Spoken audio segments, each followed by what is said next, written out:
আমিরাতে সূর্যোদয়ের আনুমানিক 15 থেকে 20 মিনিটের মধ্যে এবার ঈদের নামাজ অনুষ্ঠিত হবে।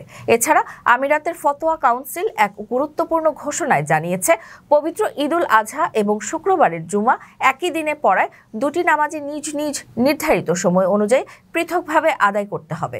সিদ্ধান্তটি শীর্ষস্থানীয় ইসলামিক স্কলার এবং বিভিন্ন ফিকহি মাযহাবের সমর্থন লাভ করেছে।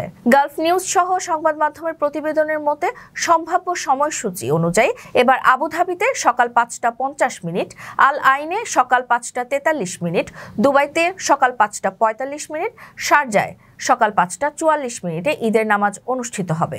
এছাড়া আজমানে সকাল 5টা 44 মিনিট, আল কুওয়াইনে সকাল 5টা 43, রাস আল খাইমায় সকাল 5টা 41 এবং ফুজাইরাতে সকাল 5টা 41 মিনিটে ঈদুল আজহার জামাত অনুষ্ঠিত হওয়ার কথা রয়েছে।